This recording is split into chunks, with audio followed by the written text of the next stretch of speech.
what is our definition of too fast? Our definition of too fast from dating to engagement is...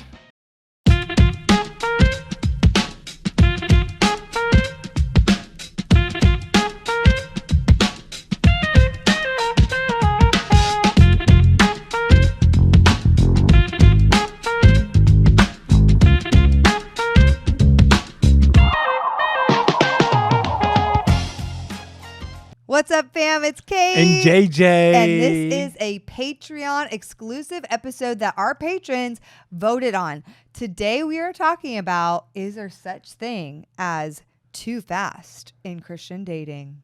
Bum, bum, bum. Good question. It is a good question. I would probably just ask if you looked around and took like inventory of the relationships and friendships from maybe you went to a Christian university, maybe you did like a program with your church, and you noticed people getting married after a short amount of time. You're probably asking this question like, were they crazy or is it just me? Yeah, were they crazy? Is it just me? Is this normal? Right. And then like, well, this other couple I know waited 3.5 years. Yes. I think, that's interesting. We should bring up to the age and amount of time, because I think sometimes that varies. Yeah, it does. Are you saying that the older they are? Sometimes I find that the older they are, the quicker they go into they get engaged. And sometimes I see, not all the time, that like they'll date for all of college and then get married after college. That's interesting. I think if you made like a graph, you got your 18 to 20 year olds who are like, let's just do it and get married very quickly. And then you have this kind of like period from 24 to 32. And then the older they get, they're kind of like, all right, I know what I want. I've been waiting a very long time. We're doing this. Right. So before we really dive in, we want to say, first of all, that we highly recommend our friend Gary Thomas's book. You've probably heard of it. It's called The Sacred Search. I read it years ago. JJ read it too. And this book really helps to pace a relationship.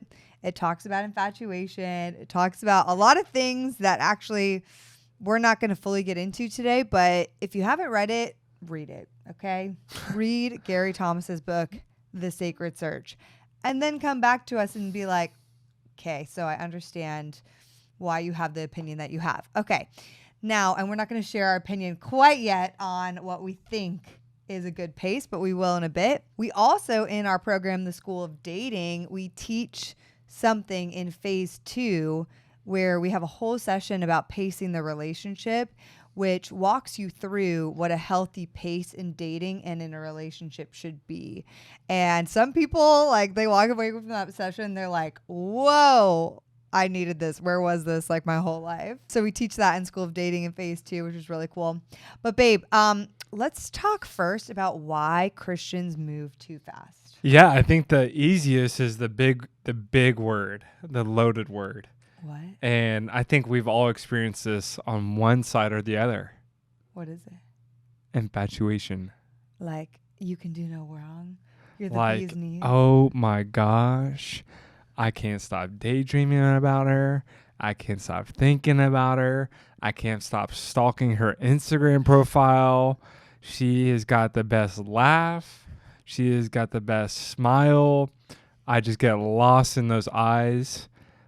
God, I think you finally delivered the one. It reminds me of, if you guys have seen Frozen with Anna and whatever that horrible prince is, but the first beginning, she's like enamored by him. It's that song, and it's like, we finish each other's sandwiches. That's what I was gonna say. Me too. I never met someone. Jinx again. Okay, so that whole song. That was pretty good. I used to know the lyrics way better than that, but they like get infatuated, right? And initially they're like, you are the best. You complete my sentences. We're so similar. We're meant to be. This can happen in Christian relationships, even like emotionally getting naked really early, spiritually getting there a little too early. Like, you see me, you know me. Wow, I can't believe it. You went to that school. I went to that school. That's your favorite song? That's my favorite song. Well, and let's be honest, Kait.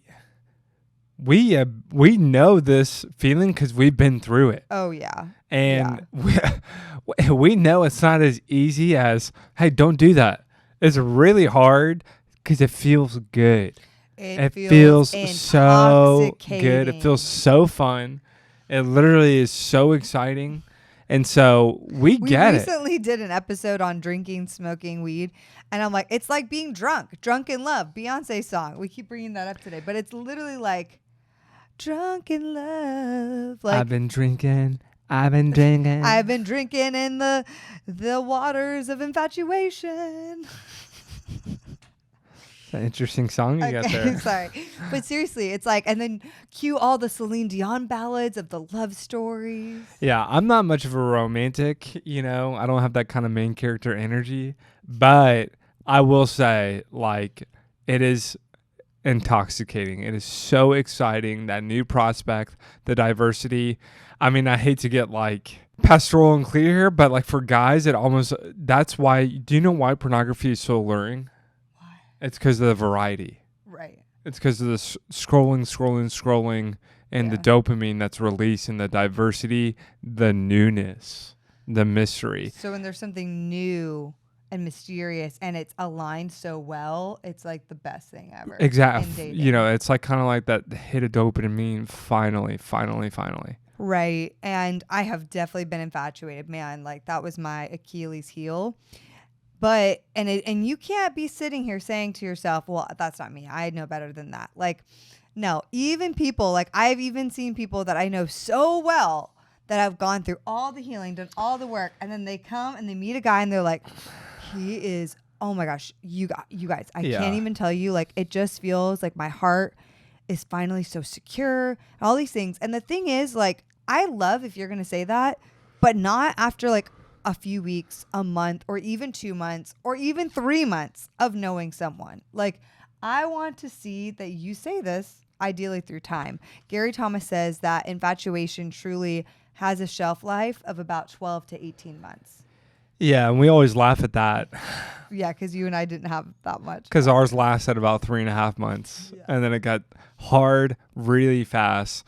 But, you could say we just basically went through challenges and hurdles and skeletons in closet that would have been uncovered anyway. Mm-hmm. So that's why it might have been so difficult, particularly up front, which is more rare. But I kind of like that in the sense of, we had to choose really quickly up front. Is this person worth it or not? Yeah. And, the only thing that would have been tough about that is if it did not work out, we would have invested a lot of time and resources. Yeah. But it still would have grown us. Right. And I would have looked back if we didn't work out, which is kind of funny to talk about out loud, and not regretted a single moment, a single dollar, a single ounce of time, because it grew me and challenged me, and I learned a ton. Right.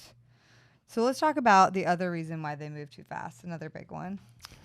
Well, let's just put it this way. We're talking about... Chicka wow wow. We're talking about... Okay, guys, I know we left you on a cliffhanger, but the rest of the episode is really good. And if you want to listen to it, you can by joining our Patreon community. All you have to do is go to patreon.com/Heart of Dating, and you can join for as low as $5 a month, and then you'll get access to this bonus episode. It really helps us a lot if you consider joining our Patreon community, because it allows us to bring you more and more content, and it allows us to fulfill our dreams of what we really want to do here on the podcast, which is even more episodes and more video content for you guys. So take a look. Go to patreon.com/Heart of Dating. You can join for as low as $5 a month. I hope to see you over there.